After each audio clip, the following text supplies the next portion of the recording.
What is going on, everybody? Welcome back to another episode of the J Area Podcast. My name is Jose Ramos Jr., and what a show Clash at the Castle was. Ultimately, there's a couple of outcomes that I didn't think we were going to end up having, a couple that I thought we were, but overall, the main storyline coming out of Clash at the Castle, obviously without a doubt, is the conclusion of the main event. Drew McIntyre challenging Damian Priest for the World Heavyweight Championship in front of his home country of Glasgow, Scotland.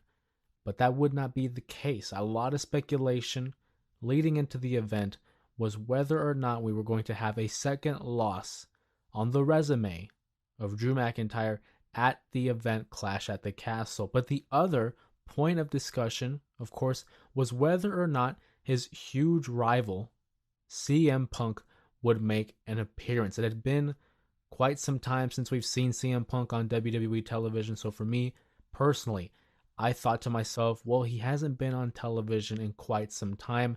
Now would be the ideal moment for him to make an appearance and cost Drew McIntyre yet again another opportunity at the World Heavyweight Championship. My only concern heading into the event was being that it was going to be in Scotland. Of course, the hometown of Drew McIntyre, that would present CM Punk as a heel. I know in this storyline, there really has been blurred lines when it comes to the roles of CM Punk versus Drew McIntyre. There's really no right or wrong. Each individual is fighting for their own cause and has their own characteristics that we as audience members can relate to. But CM Punk attacking Drew McIntyre in his home country, and Drew McIntyre had the match won. He nailed Damian Priest with 4 claymores. After the 3rd claymore, I thought, well, for sure, Drew McIntyre was going to emerge victorious, because you can't have Damian Priest eat 3 claymores and still win the matchup. But then you have the huge ref bump towards the end. 80, the official, took a tremendous ref bump off the apron into the barricade, and that's when it started to break down. It reminded me a lot of like an old school Attitude Era finish where you had the crowd on its feet. They were invested. The match had been building and building to a crescendo that led to the interference of CM Punk. And the camera work, you have to give WWE their credit, because that camera work was bloody brilliant. You saw him slide into the ring. The camera doesn't change angles. It's remaining behind CM Punk, behind the official, and we see the count go 1, 2, and he does not come down for the 3, and that's when we get the change of camera confirming that yes, CM Punk donning a WWE official uniform yet again screws Drew McIntyre out of another opportunity at the World Championship. It's a great story. I think without a shadow of a doubt, it is the best story that WWE is telling throughout the course of the year. I know on past episodes of the podcast, obviously on the YouTube channel, I've highlighted storylines like the Alpha Academy and how they have evolved from these baby faces to now seeing Chad Gable becoming a great heel. Obviously, whatever's going on with the Judgment Day, whether it was Rhea Ripley, whether it was Damian Priest, or the Dominic Mysterio and Liv Morgan saga going on. Cody Rhodes finishing the story. But over the course of these last few months, what has consistently been great and must-see TV has been the Drew McIntyre CM Punk storyline. It's been going on well before 2024. It was at the end of 2023 when CM Punk returned at Survivor Series, and Drew McIntyre was already laying these hints, laying down the seeds of what would become, again, one of the best feuds of the year. Coming out of the event, I was watching it, and I thought, wow, I can't believe they had Drew McIntyre lose again. Ultimately, you want to see him get these huge victories, and if not in Scotland, and if not at home, where he has the home field advantage, then what?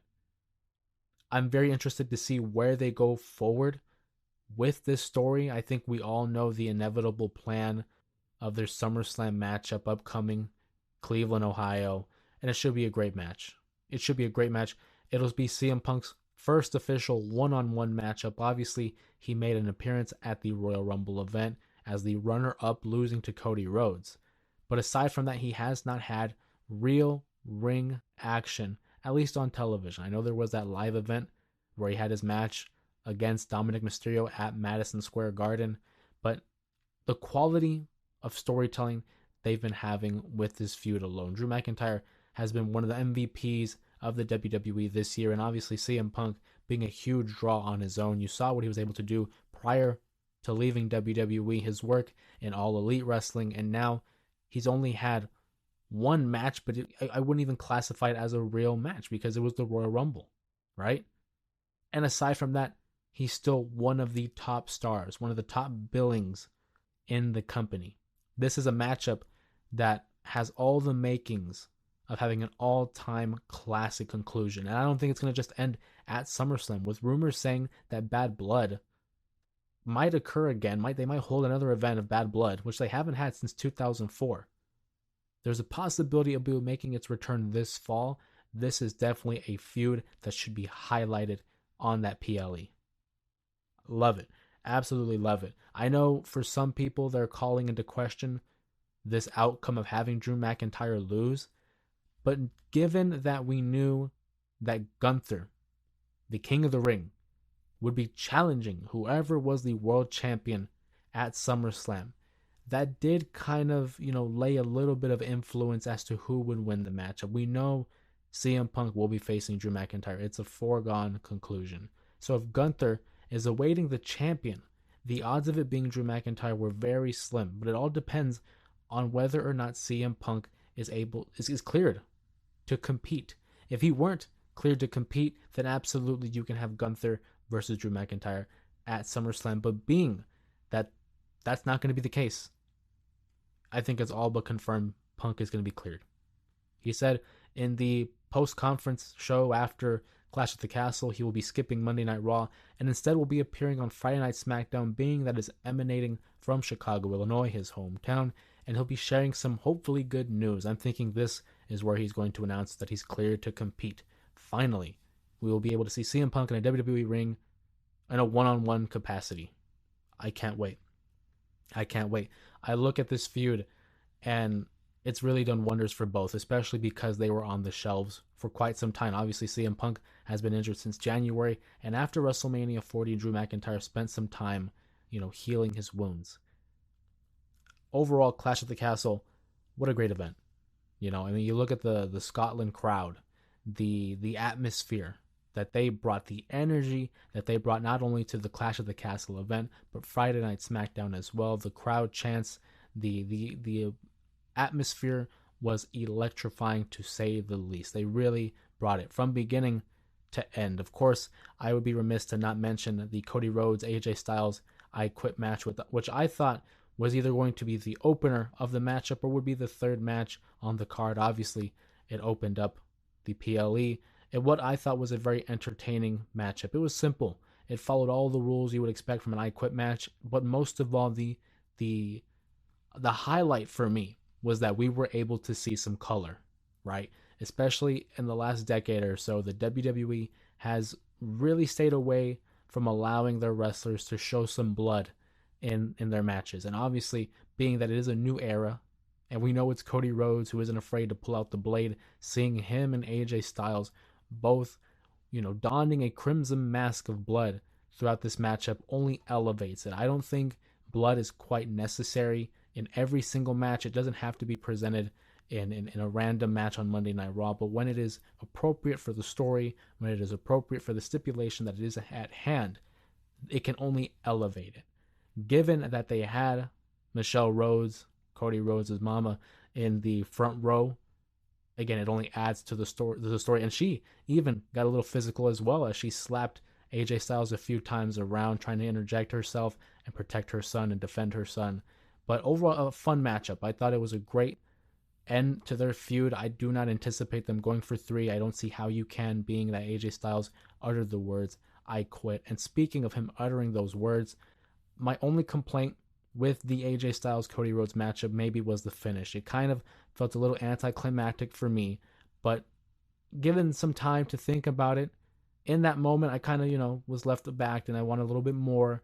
But giving it some time and really thinking about it naturally, if I'm AJ Styles and I see Cody Rhodes with a set of steel steps ready to ram them into my phenomenal forehead, of course. Why wouldn't I say I quit? You know, he has to learn to live to fight another day. AJ himself even said he doesn't have that much time left in his career, so why would he even risk that, right? And as the swarmy and cowardly heel, I don't expect AJ Styles to keep going, right? It just makes sense for him to say, I quit. I don't think it was ever any doubt in any wrestling fan's mind that Cody Rhodes would lose this matchup. I do not envision him saying, I quit.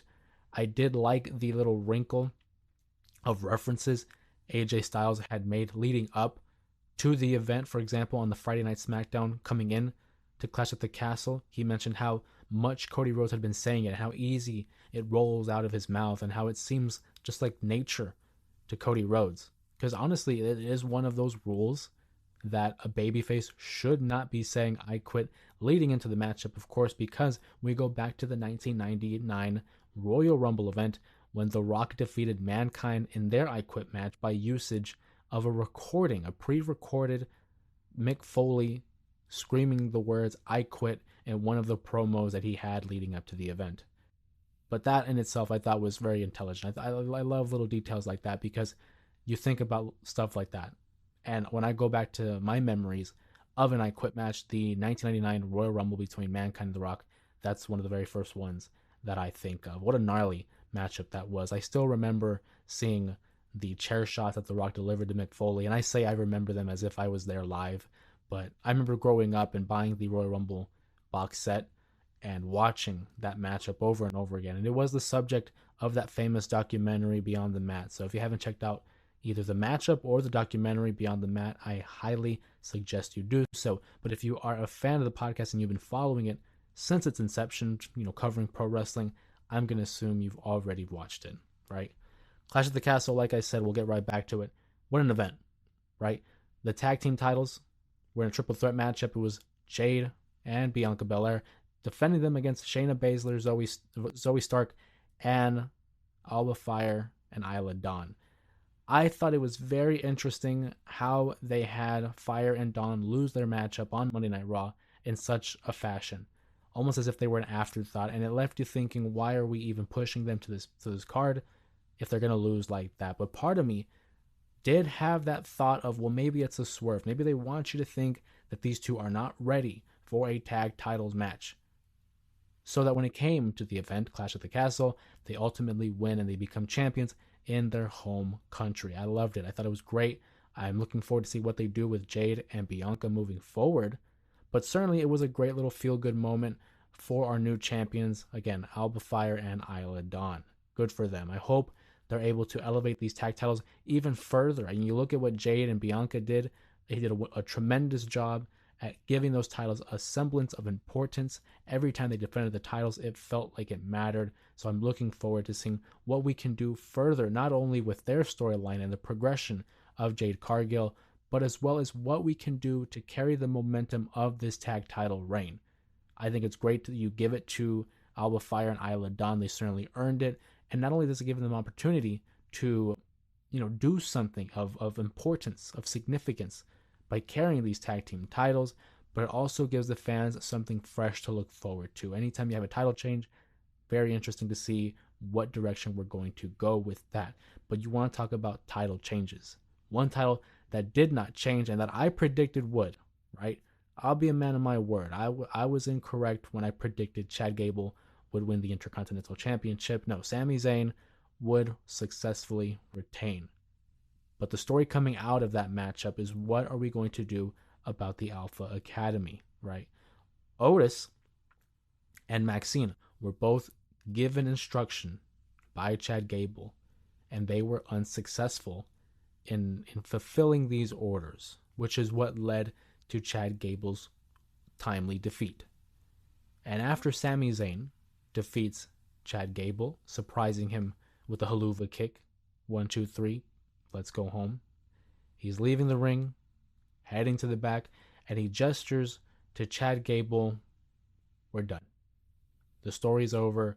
There's no reason for you to come back at me, which was what my thought process was, because I thought if Chad Gable were to lose this matchup, where do we go from here? It's not like you can have him challenge again, because it would end up being, his 5th attempt at the Intercontinental Championship within the last 10 months. I don't know.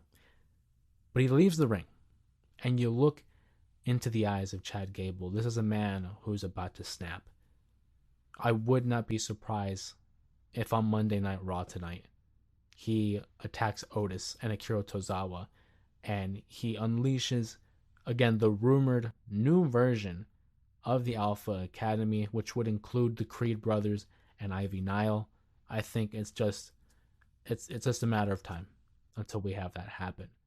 But I'm happy, for one, to see that Chad Gable has re-signed a new contract to the WWE, because the work he's been doing this last year has been great.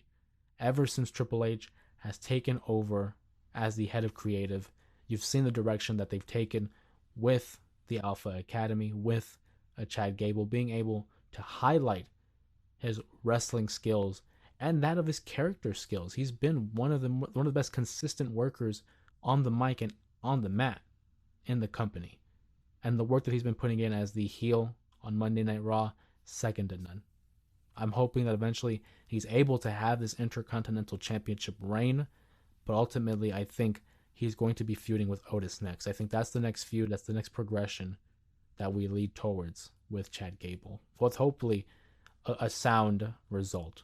I would love to see Otis, get his win and have this real feel-good moment, something he hasn't had arguably since 2020, when he had that matchup with Dolph Ziggler and his moment with Mandy Rose.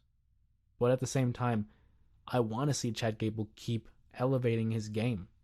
I think you can make a legitimate point that if he were to win the Intercontinental Championship, that would catapult him potentially to a world title reign.